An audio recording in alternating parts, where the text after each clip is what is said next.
Why did a pious man keep a secret marriage with a jinn for 40 years without anyone in his family knowing? What was written in the diary he hid for decades that revealed his own grandson's name even before he was born? This story will give you chills from beginning to end. It will show how the bonds between the visible and invisible worlds can span entire generations, shaping destinies in ways we could never imagine. That's why I ask you to listen until the end, because what happened to my grandfather and what I discovered about myself through that diary stained with tears can completely change how you understand the spiritual world around us. My name is Tariq. I'm 28 years old, and all my life I believed I knew my grandfather Rashid. He was the most religious man in our family, the one who never missed a prayer at the mosque, who recited the Quran with a voice trembling with devotion, who fasted beyond Ramadan and always carried a tasbih in his calloused hands. But when he died 3 months ago, we found something no one expected, a diary hidden in the false bottom of his wooden chest. A diary containing 40 years of impossible confessions, conversations with someone we couldn't see, and on the last page, written in his trembling handwriting from his final days, was my name. Not the name my parents gave me, but another name, my true name, the name that, according to the diary, had been chosen by her. The Jinn, who was my grandfather's second wife for 4 decades, living beside him while my human grandmother slept in the next room, completely unaware. And the most frightening part, the diary explained why. It explained the pact. It explained the promise my grandfather made even before I was born. A promise that now, 3 months after his death, began to be fulfilled in ways that make me question everything I know about my own existence. Are you ready for this journey? So let's begin at the beginning, not at the start of the story, but at the moment when everything changed forever. The day I opened that diary and read the first line. If you're reading this, Tariq, then you already know the truth, and she came for you as she promised she would. Before continuing with what happened after I read that terrifying first line, I want to ask something important. Check if you're already subscribed to the channel and leave in the comments the country you're watching from. I want to know how far this story is reaching, because it needs to be heard. Your comment helps more people learn about these accounts that make us question the limits between the visible and invisible. Now, for you to understand the impact of that diary, I need to tell you who my grandfather Rashid was, or rather, who I thought he was. My grandfather was born in 1945 in a small village in the interior of Morocco, in a region where the Atlas Mountains meet the desert. It was a place where people still believed that each water source had its guardian, that each ancient tree sheltered spirits, and that the invisible world of Jinn was as present as the wind that swept the dunes. Rashid grew up in that environment, but he was always different. While other boys played, he spent hours in the mosque with the local imam, memorizing the Quran. By 15, he was already known in 3 neighboring villages as the young man who recited with angels in his voice. People said that when he recited, even the jinn stopped to listen. In 1968, at 23 years old, he married my grandmother Fatima in a simple ceremony. She was a sweet woman with a shy smile who took care of the house with devotion and gave him 5 children. My father was the 3rd. On the outside, they were the perfect couple, religious, respected, united. But there was something no one knew, something that began exactly 6 months after the wedding. It was on a full moon night, according to the diary. Rashid had gone to the ancient well on the outskirts of the village to perform wudu before Fajr prayer. It was his custom. He preferred the water from that specific well, said it was purer. What he didn't know was that that well was the territory of a jinn named Zarka. In the diary, my grandfather described that first encounter with details that made me tremble. He was bending down to get water when he felt a presence. It wasn't threatening, but it was intense, as if the air itself had become dense. When he raised his eyes, she was there. She wasn't like we imagined Jinn, my grandfather wrote in his careful handwriting. She wasn't pure fire or shapeless smoke. She chose to appear as a woman, but there was something in her eyes and a depth and antiquity that made it clear she wasn't human. Her eyes were like bottomless wells, and when she spoke, her voice echoed as if coming from a very distant place. Zarka didn't come to frighten him. She came with a request. "Rashid, son of Ahmed," she said, and my grandfather wrote that hearing his name on her lips was like hearing gentle thunder. "I hear you pray every morning. Your voice is beautiful to Allah's ears and to mine. For 40 days I've been coming to this well just to hear your prayers, and now I need to ask you something I know seems impossible. My grandfather, paralyzed between fear and fascination, could only whisper, "What do you want from me?" "I want you to accept me," Zarka replied, "not as a threat, not as a burden, but as a companion on the spiritual path. We Jinn also seek closeness to Allah, and I chose you to help me on this journey." That's when she made the proposal that would change everything, a spiritual marriage, not as humans understand it, but as a pact of mutual companionship on the path of faith. She would live beside him, invisible to everyone except Rashid, learning about devotion through his example, protecting his family from invisible evils, and in return, he would guide her spiritually. "And if I refuse?" my grandfather asked, his voice trembling. "Then I will leave and you will never see me again," Zarka replied simply. "There is no threat here, Rashid, just a request, but know that if you accept, I will be linked to your lineage. And there's something you need to know about the grandson you will have." That's when she mentioned my name for the first time, the name that would only be revealed on the last page of the diary. My grandfather, that morning in 1969, said yes, and for 40 years he lived 2 parallel marriages, one with my grandmother Fatima, visible and public, blessed by the community, and another with Zarka, invisible and secret, known only to him and the Jinn who witnessed the pact. The diary documented everything. My grandfather's wake was last spring on a day when the wind carried the smell of jasmine and desert dust. The whole family came, uncles I hadn't seen in years, distant cousins, neighbors who grew up hearing Rashid's recitations echoing through the village. More than 200 people gathered to say goodbye to the man everyone considered a model of piety. My grandmother Fatima, now 82 years old and nearly blind, cried silently while the women consoled her. She had been married to him for 57 years, and now she was alone. Or at least, that's what we all thought. 3 days after the burial, when the house finally emptied and only the closest family remained, my father called me to help organize grandfather's belongings. It was a painful but necessary task. Each object carried memories: the worn tasbih he always carried, the old copies of the Quran with notes in the margins, the simple clothes that smelled of incense and prayer. It was my younger brother, Karim, who found the chest.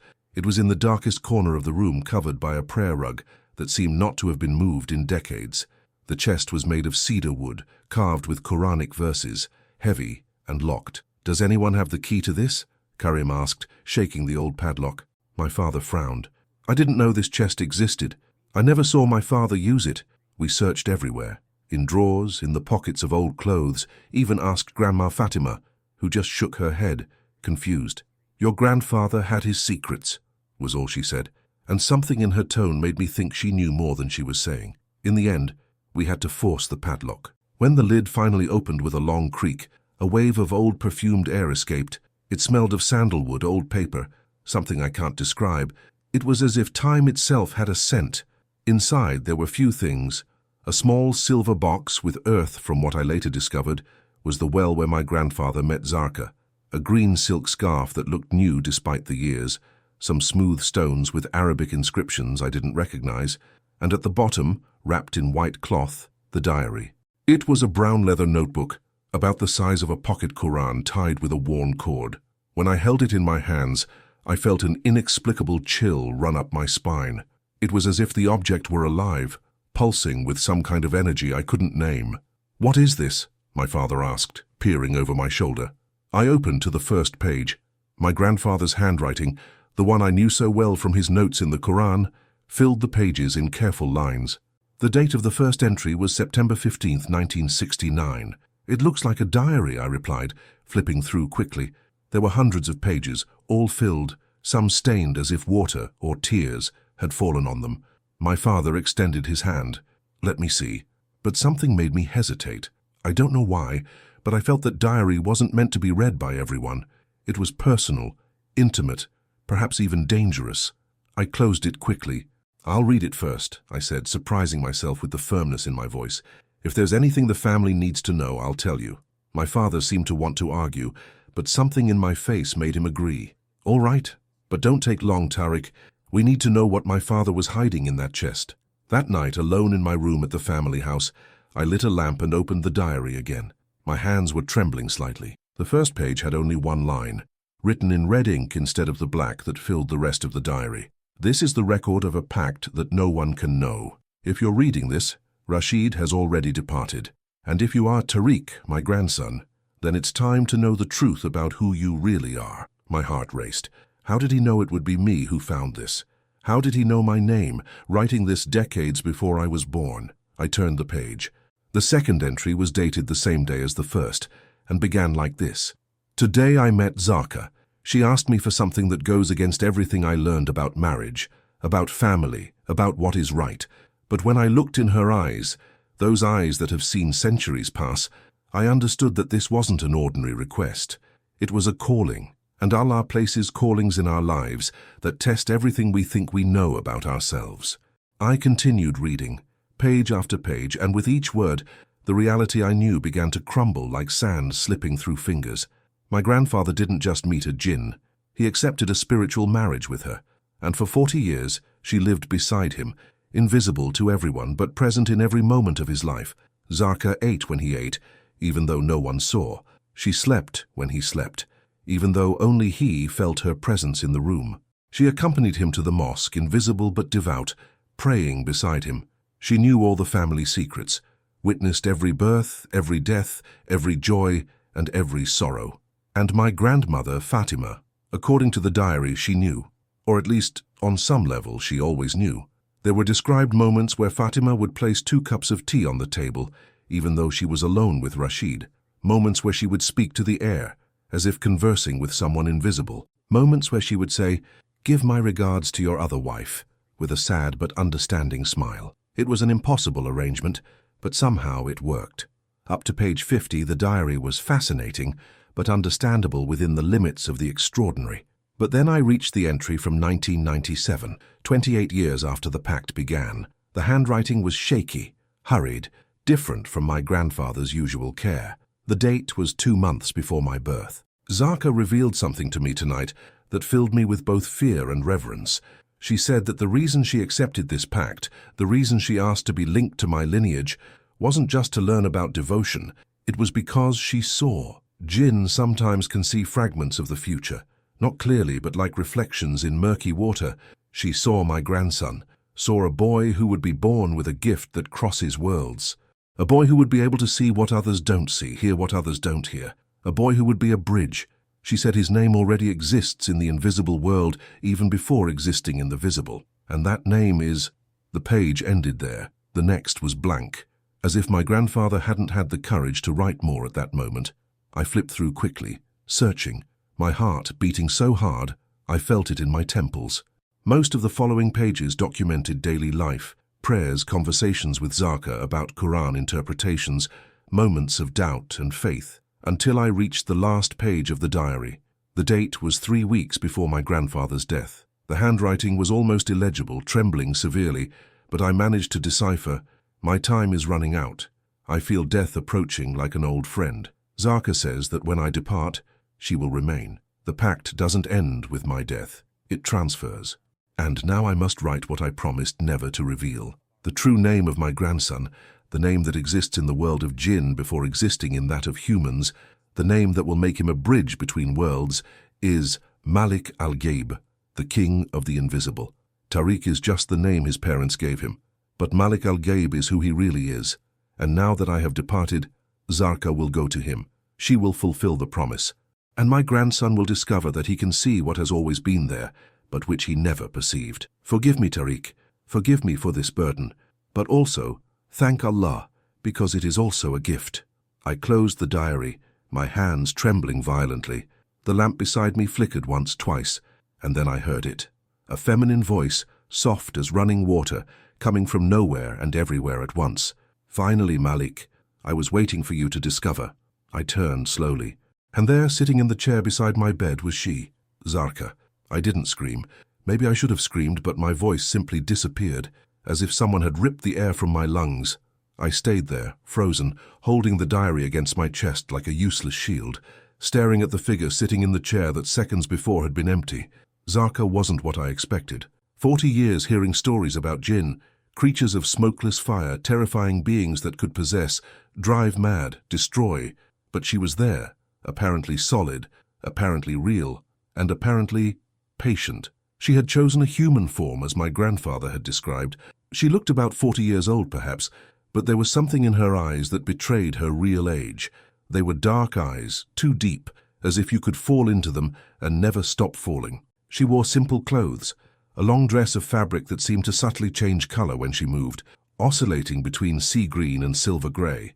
A hijab covered her hair, and she wore it with the naturalness of someone who has worn it for centuries. The most disturbing thing wasn't her appearance. It was the sensation she emanated. It wasn't threatening, but it was intense. It was like being near something very ancient, very powerful, but contained. Like standing beside an ocean on a calm night. You know there are immense depths there, but they're tranquil at the moment. "Breathe, Tariq," she said, and her voice had that echoing quality my grandfather had described. It wasn't loud, but it resonated, as if coming from inside my own chest. "I didn't come to hurt you. I came to fulfill a promise made long ago." I finally managed to breathe, a strangled gasp that burned my throat. You're real." A small smile, almost sad, curved her lips. "As real as you, just made of different substance. Your grandfather never told you about me?" "No." My voice came out as a hoarse whisper. No one knew. I found the diary today. I just finished reading about you." "Ah." She tilted her head, thoughtful. "So everything is happening faster than Rashid planned. He wanted you to have time to process, to understand gradually. But destiny has its own rhythm. My mind was racing, trying to grasp something that made sense. You said you were waiting. Waiting for what? Why are you here? Why now?" Zarka stood up from the chair, and the movement was too fluid, unnatural in its grace. She approached the window, looking at the night sky where the crescent moon shone among the stars. "I'm here because I made a pact with your grandfather 40 years ago, a pact that didn't end with his death, but transferred. And now, Malik al-Ghaib, it's time for you to understand what that means." "Don't call me that," I reacted instinctively.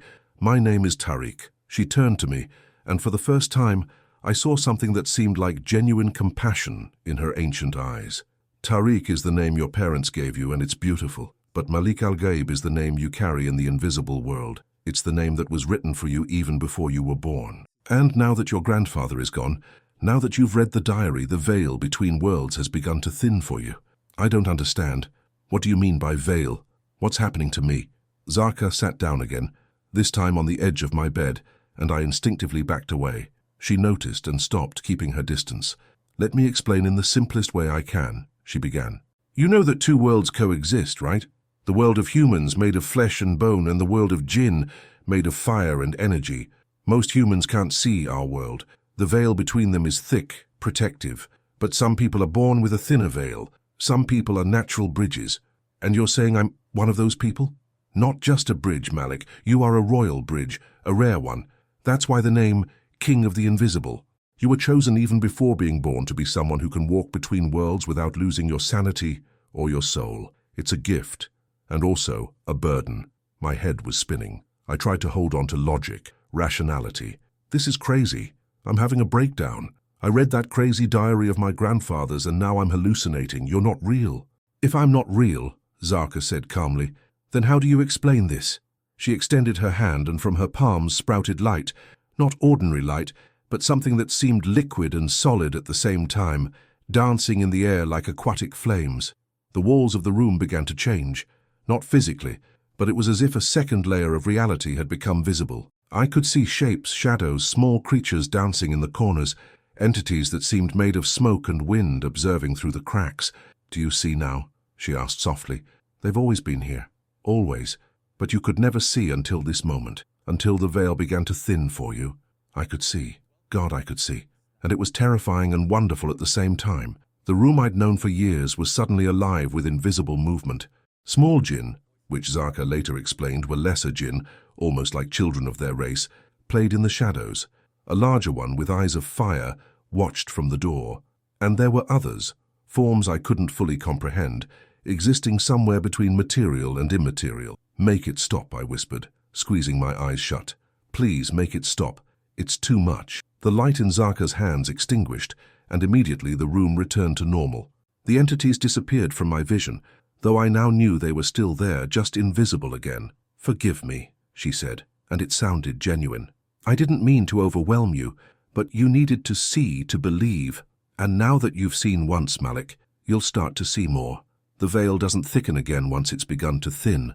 I sat heavily on the bed, the diary falling from my lap. My hands were trembling. Why? Why did my grandfather agree to this? Why would he do this to me? Because he loved me, Zarka replied simply, and there was real sadness in her voice.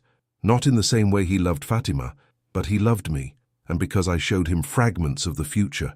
I showed him what you could become, someone who could help both worlds, someone who could be a mediator between Jinn and humans, who could bring understanding where there is only fear. I didn't ask for this. No one asks for their gifts, Malik. Do you think your grandfather asked to have that voice that made even Jinn stop to listen?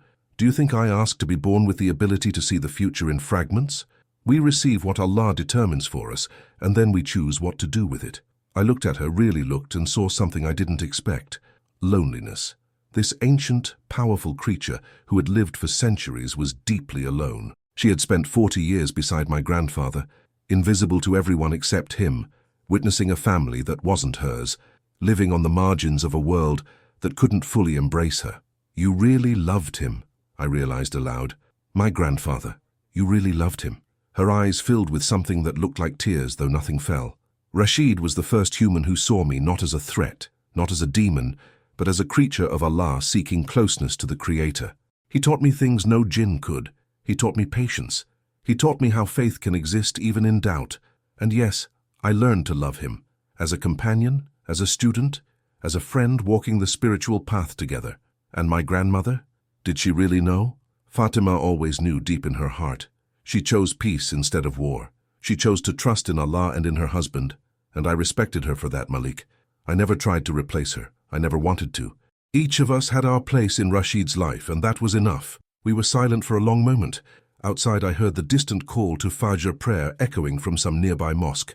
Zarka immediately stood up. I need to go, she said. Prayer time has come, and even invisible I prefer to pray away from curious eyes. But I'll return, Malik. Now that the pact has transferred, now that you can see me, we need to talk about what comes next, about what your grandfather wanted you to know, and about what I promised to protect. Wait, I called when she began to fade, literally fade like smoke dispersing. What did you promise to protect? She stopped in the process of disappearing, half solid, half translucent, and smiled, a sad smile that carried the weight of decades. You, Malik al-Ghaib, I promised your grandfather I would protect you, because in the coming months when the gift fully manifests, when you begin to see our world without filter, there will be Jinn who won't accept your existence well. There will be those who see you as a threat, and there will be those who will try to use you. Use me? For what? To cross the boundary between worlds in ways that shouldn't be crossed, to break barriers that Allah placed for reasons. You are a bridge, Malik, and bridges can be used in both directions. And then she disappeared completely, leaving only the faint smell of incense and rose water in the air. I sat there for a long time as the sun began to rise, tinting the sky pink and gold. Everything I thought I knew about my life, about my family, about reality itself had been turned upside down in a single night. And the scariest part, a part of me, a deep part I didn't know existed, had recognized Zarka the moment I saw her, as if my soul knew her before my eyes even saw her. I picked up the diary again, opening to a random page. The entry was from 15 years ago when I was 13. Today I saw Tariq playing in the garden, and Zarka was watching. She said something that made me laugh. He has your eyes, Rashid, and my ability to see beyond. I asked what she meant and she just smiled. One day he'll understand. One day he'll see what he's always been seeing without knowing. I closed the diary and looked around my room with new eyes. How many times had she been here? How many times throughout my entire life had Zarka watched me, invisible, waiting for this moment? And more importantly, now that the veil was thinning, what else would I begin to see? The answer came faster than I expected. When I looked at the mirror on the wall, I saw my normal reflection, but for a fraction of a second, I saw something else too. A second figure standing behind me, translucent but distinct. I turned quickly. There was no one there. But when I looked at the mirror again, the figure was still there, watching. And slowly, very slowly, it waved. I realized then that my life would never be the same. The king of the invisible had awakened, and the invisible world had noticed. The 3 days following my encounter with Zarka were the strangest of my life. So I didn't tell anyone what had happened. How could I? Dad, I met Grandpa's Jinn's second wife, and now I can see invisible creatures isn't exactly a conversation you have over breakfast, but the signs began to accumulate in ways I couldn't ignore. On the first morning, I woke up and found wet footprints on my bedroom floor. They weren't mine. They were smaller, delicate, and led from the window to the door. When I touched them, the water was strangely warm and smelled of spices I couldn't identify. At breakfast, my grandmother Fatima stared at me with her nearly blind eyes and said something that chilled me. She came to see you, didn't she? Finally. When I asked who, she just smiled and went back to eating, as if she hadn't said anything extraordinary. In the afternoon, while helping organize the last of Grandfather's things, I began to hear whispers. They weren't human voices. They were multiple, overlapping, speaking in languages I didn't know but somehow understood. Fragmented conversations about the new bridge and the one who sees and Rashid's grandson, the protected one. At the mosque, during Maghrib prayer, I saw for the first time what Zarka had shown me, the Jinn who prayed with us. There weren't many, maybe 5 or 6, but they were there, in their own rows, invisible to everyone except me. One of them, a tall Jinn with eyes that glowed like embers, stared at me throughout the entire prayer. It wasn't threatening, but it was intense, as if evaluating me. "Did you see anything strange in there?" my cousin asked as we left. "You kept staring at the empty corner the whole time." "It wasn't empty," I replied without thinking, and then quickly fell silent. The night brought the most disturbing event. I woke at 3 in the morning with the feeling that someone was watching me. I opened my eyes and saw 3 figures standing around my bed. They weren't human. One seemed made of black smoke, another glowed with a sickly light, and the third was so distorted it hurt my eyes to try to focus on it. My heart raced. I tried to move, but I was paralyzed. "Is this him?" the smoke figure asked, its voice like rolling gravel. "Yes, Rashid's chosen one, the one Zarka protects," replied the luminous one. "He is weak."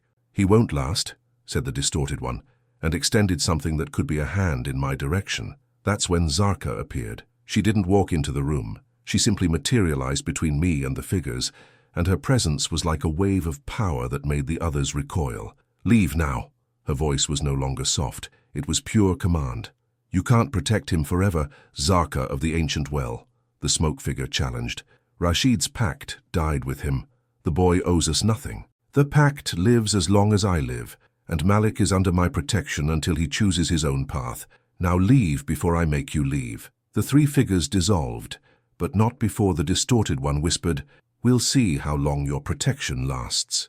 Zarka turned to me, and for the first time I saw weariness in her face. "Are you all right?" I managed to nod, still trembling. "Who were they? Why did they want to hurt me?" "They didn't want to hurt. They wanted to test. To see if you're strong enough, worthy enough. Some Jinn believe humans shouldn't have the gift of seeing our world. They think it's a transgression of the natural order." She sat on the edge of my bed, and this time I didn't pull back. "And others want to use you. A human who can see both worlds is valuable, Malik. Very valuable." "I don't want this," I whispered. "I didn't ask for this." "I know, but now you have it, and we need to decide what to do next." The next morning I made a decision. If I was going to be pursued by Jinn, if I was going to see things no one else saw, then I needed to understand what was happening. I needed to learn. "I want to know everything," I told Zarka when she appeared in my room that afternoon. "About the pact, about my grandfather, about this gift, everything." She considered for a moment. "That will take time, and it will change you forever." "It's already changed." "True." A small smile. "Then let's start with the complete story. Sit down." Over the next few hours, Zarka told me everything. How she had lived in that well for 300 years. How she had seen empires rise and fall. How she had grown weary of the loneliness of the Jinn world where spirituality was less valued than raw power. How my grandfather's voice reciting the Quran every morning had touched something in her that had been dormant for centuries. "Your grandfather taught me that strength isn't domination but patience. That power isn't control but surrender to Allah. I spent 40 years learning what it means to be devout, not just by nature, but by choice." Her eyes filled with that ancient sadness again. "And now he's gone and I'm here. But the pact wasn't just about me learning from him. It was about preparing you." "Why me?" I asked for the 100th time. "Why not my father or my uncle or anyone else?" "Because you were born at the right time under the right signs. Because your soul was already predisposed. The Jinn who can see fragmented futures saw you before you were born, Malik. They saw someone who could be a bridge without breaking. That's rare. So rare that perhaps there are only 3 or 4 like you alive in the world right now. She then taught me the basic rules. How to protect my mind from malicious jinn using specific verses from the Quran. How to distinguish between jinn who were devout Muslims and those who followed other paths, or none. How to understand that the invisible world had its own social structure, its own laws, as complex as human ones. But above all, she emphasized, remember, you are human. Don't try to be jinn. Don't try to have our power. Your strength is in being the bridge, not in choosing a side. The true revelation came a week later, when Zaka took me to the well where it all began. It was night and the place was deserted. The ancient well was a few kilometers from the village, hidden among twisted olive trees. There's something your grandfather made me promise never to reveal while he lived, Zaka said, looking at the dark waters.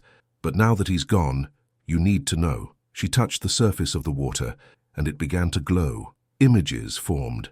Memories, I realized. Her memories. I saw my young grandfather, 23 years old, afraid but fascinated.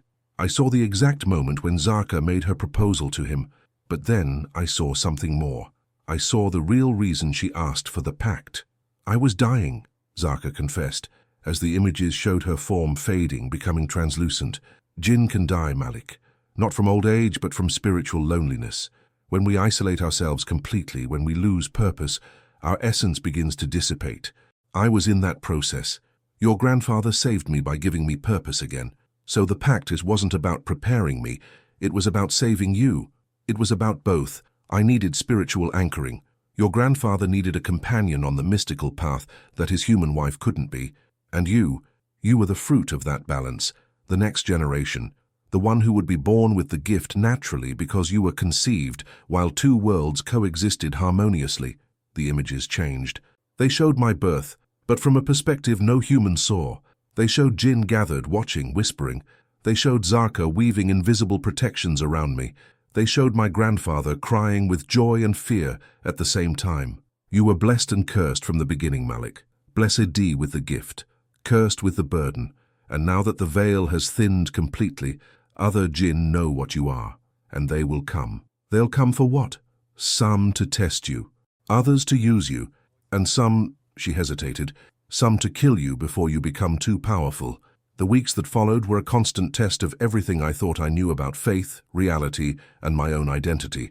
I began to see the invisible world not just in glimpses, but constantly. Every shadow could hide a Jinn. Every breeze could carry whispers from the other side.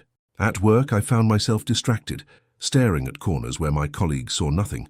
But I saw entities observing, evaluating, waiting. My boss called me into his office twice to ask if everything was okay at home. You seem distant, he said, concern in his voice. Is it still about your grandfather's death? If only he knew. If only I could tell him that his office had 3 Jinn lounging on the filing cabinets, discussing the state of human affairs in a language that sounded like wind through broken glass. Yes, I lied, still processing the grief. But the real test came when Zaka presented me with a choice that would define everything. It was a Friday night, and she appeared in my room with an urgency I hadn't seen before. Her usual calm composure was replaced by something that looked almost like fear. Malik, we need to talk. Now. I sat up in bed, immediately alert. What happened? The council has convened, she said, pacing in a way that made her form flicker between solid and translucent. The Jinn Council that governs interactions between our world and yours. They've heard about you, about a human who can see fully into our realm, and they want to meet you. Meet me.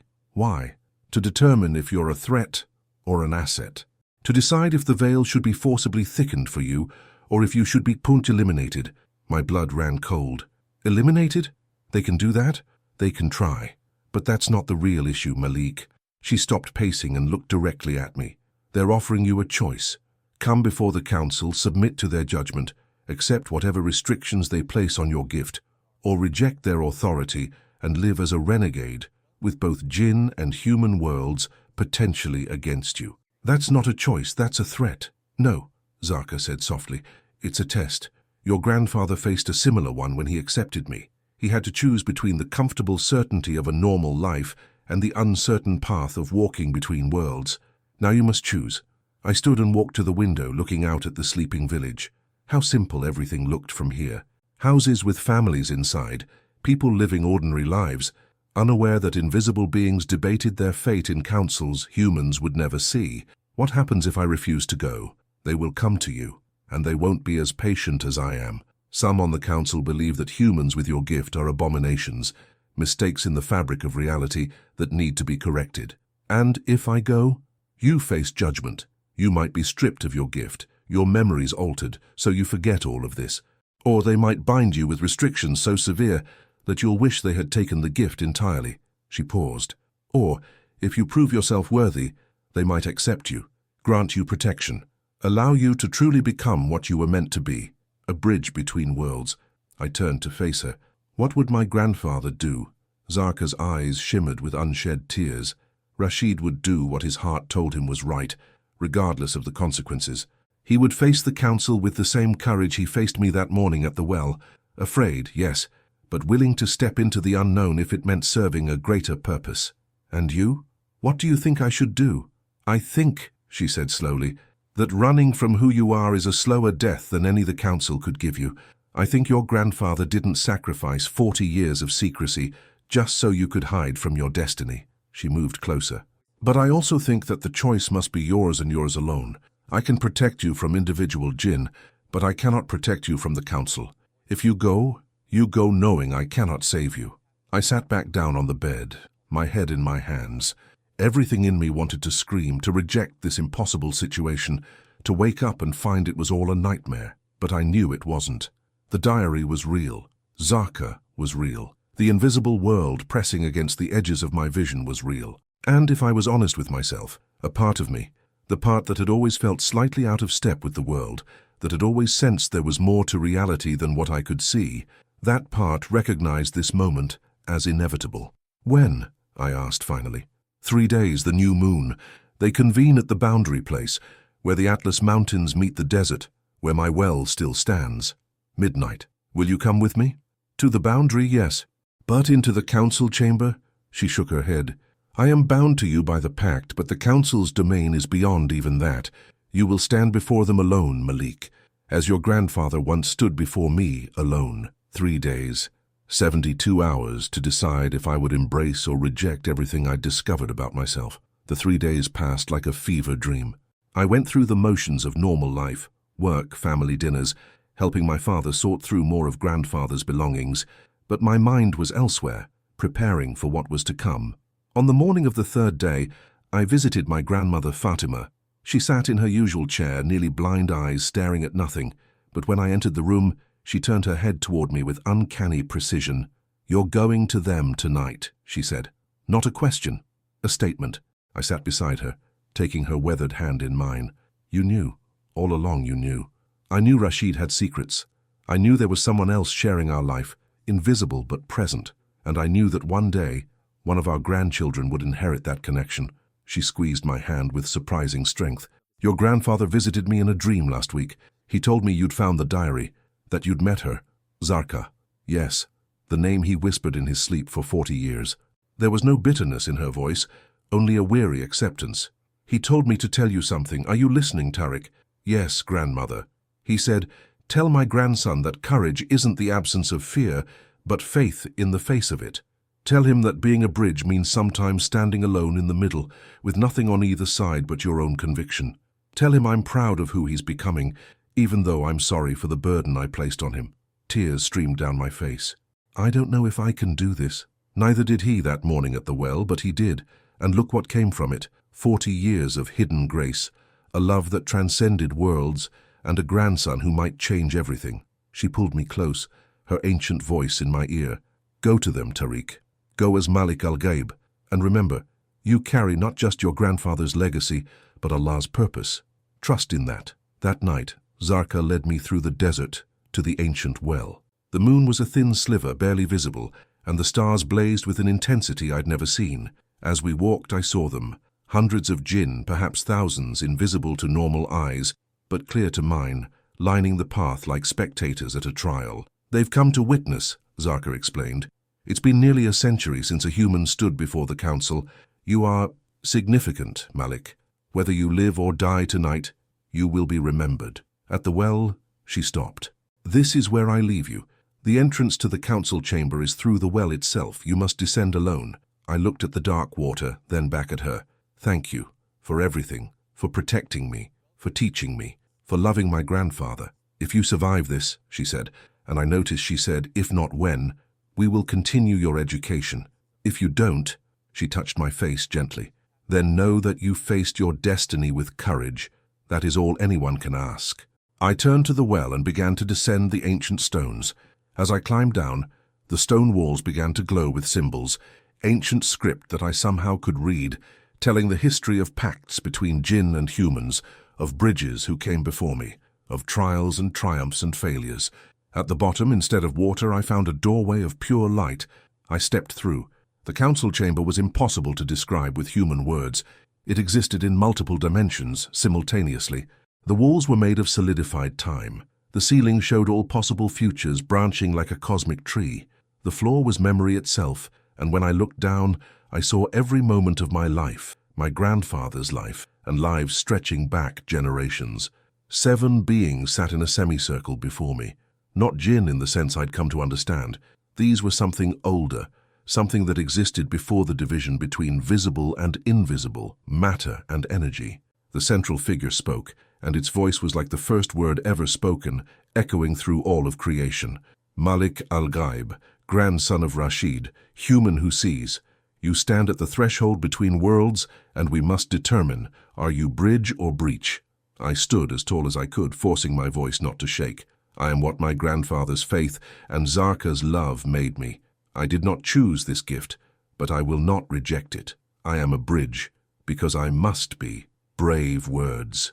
But bridges can be used by darkness as easily as light. Bridges can become invasions.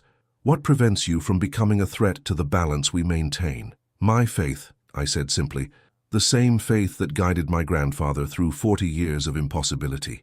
I don't seek to conquer or control.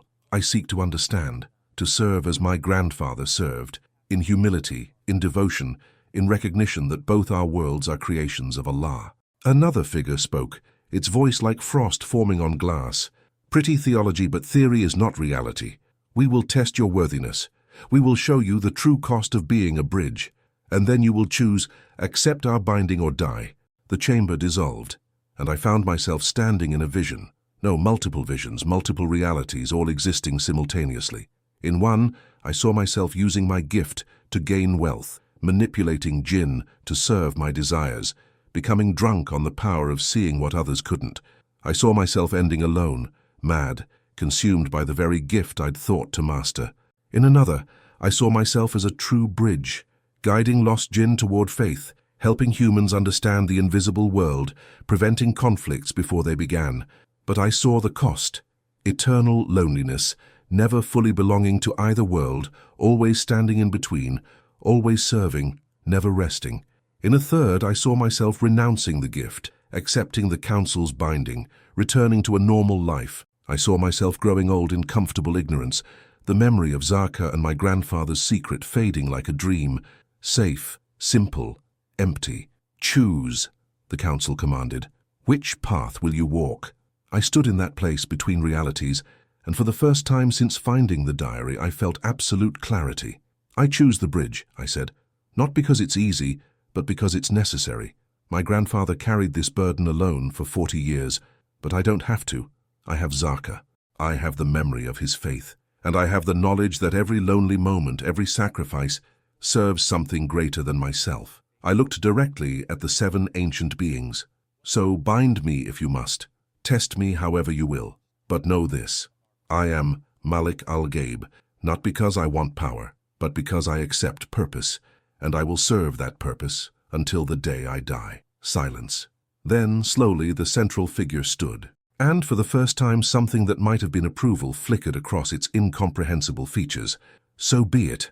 Malik al-Ghaib, we recognize you as bridge, but know this: we do not grant you power. We grant you responsibility. You will be bound by laws that govern the threshold between worlds. You will serve as mediator, never as master. And if you ever break these laws, the punishment will be absolute." The figure raised something that might have been a hand, and I felt energy pour into me. Not power in the way I'd feared, but knowledge.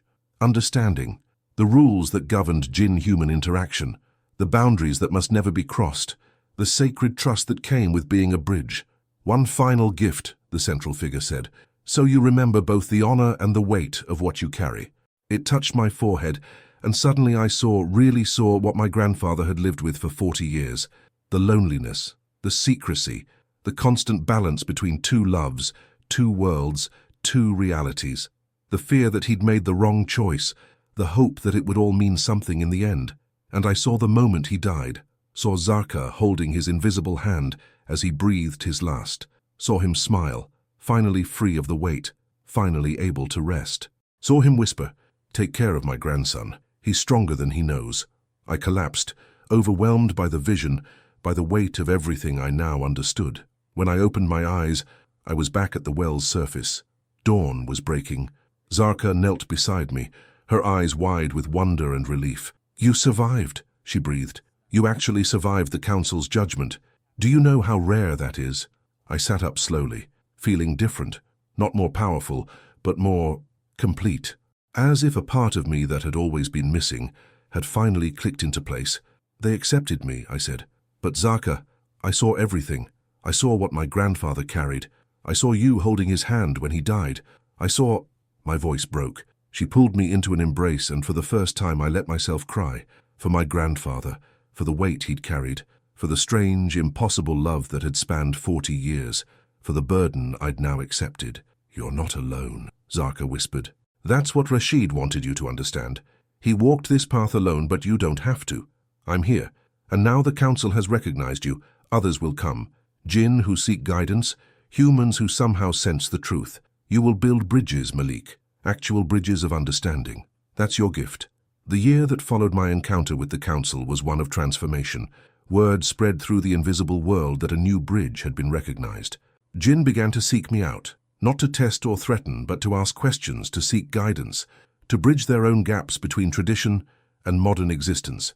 I learned that many Jinn struggled with faith, just as humans did, that they had doubts, fears, hopes, that they weren't the fearsome creatures of nightmare stories, but beings trying to navigate existence just like us.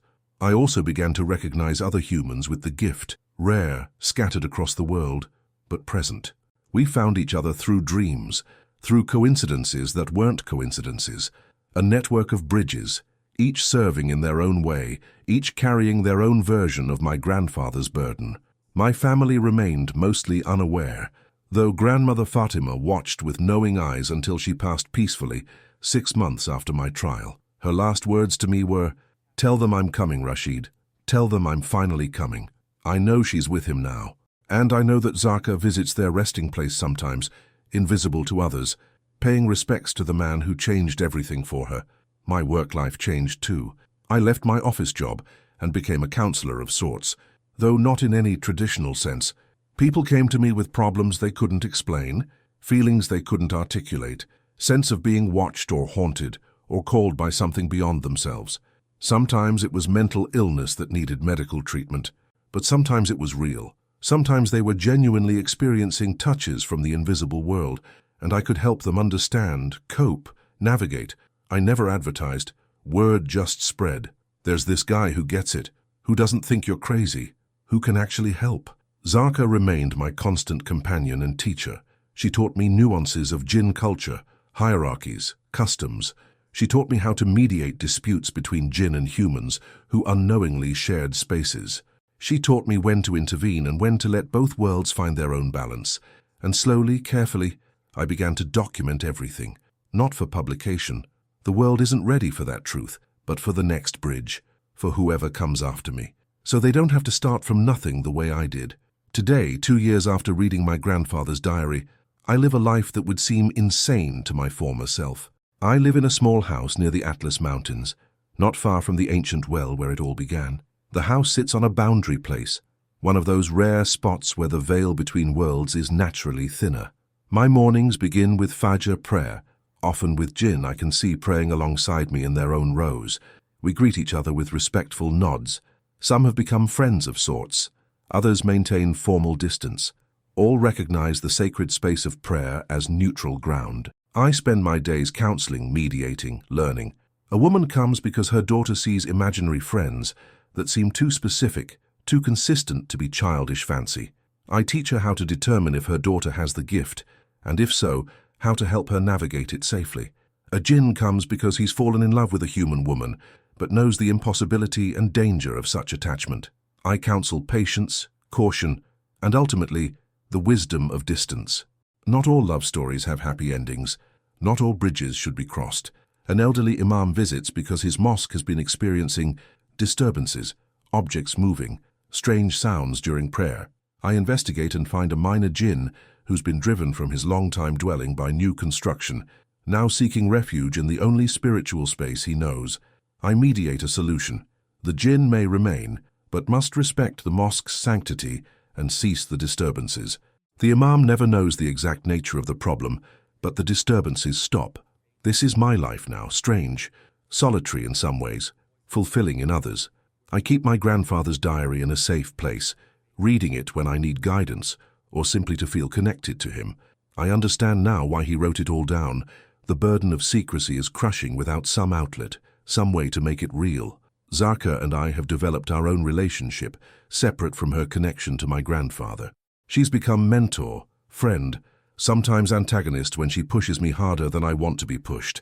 She's teaching me things about spirituality that no human scholar could, because she's experienced centuries of seeking Allah from a non-human perspective. "You're doing well," she told me recently. "Rashid would be proud." I still make mistakes. Last week I completely misjudged a situation and nearly caused a major incident between Malik. She cut me off with a smile. Rashid made mistakes too. Being a bridge doesn't mean being perfect. It means being willing to stand in the gap even when you're uncertain. You're doing exactly what you should be doing. I'm sharing this story now because I believe the world is ready to start hearing it. Not everyone will believe. Most will dismiss it as creative fiction. But for those few who recognize the truth in these words, for those who've always sensed there's more to reality than what we can see, this is for you. The invisible world is real. It's not evil or good. It simply is. Jinn exist, as the Quran tells us. They struggle with faith, make choices, seek meaning, just as we do. They're not demons to be feared, or genies to be commanded. They're fellow creations of Allah walking their own paths. My grandfather's 40-year secret taught me that love transcends boundaries we think are absolute, that faith means accepting mysteries we can't fully explain, that sometimes the most sacred truths are the ones we must carry alone, hidden, until the right moment to share them. If you're reading this and something in you recognizes the truth of it, if you've always felt slightly out of step with the world, if you've seen things from the corner of your eye, if you've sensed presences that others don't, then perhaps you too carry a thin veil. Perhaps you too are meant to be a bridge. Don't fear it. Don't reject it. Seek understanding. Seek guidance. And remember, you're not alone even when it feels like you are. We bridges find each other eventually. To those who simply enjoyed this as a story, take from it what resonates. Consider the possibility that the world is stranger and more wonderful than we usually allow ourselves to believe. Consider that faith and reason don't have to be enemies, that mystery and truth can coexist. Subscribe to this channel if these stories resonate with you. Share this with someone who needs to hear it. And ask yourself, if you discovered there was more to the world than you can see, what would you choose to do with that knowledge? As my grandfather taught me, and as I now pass on to you, true strength isn't in dominating others, but in serving a purpose greater than yourself. True sight isn't just seeing what's there, but understanding what it means. The diary sits on my desk as I write this. 40 years of my grandfather's life, distilled into worn pages and faded ink. Soon I'll begin my own journal, for whoever comes next, for the next bridge, because this isn't just my story or my grandfather's story, it's the story of everyone who's ever stood between worlds and chosen to serve rather than exploit, to understand rather than fear, to love rather than hate. The invisible world is watching. It always has been. The question is, are you ready to see it back? Assalamu alaikum. May peace be upon you, in the world you can see, and in the world you can't. Until we meet again either in this realm or the next, remember, you are never as alone as you think you are, and the bridges between worlds are stronger than they appear.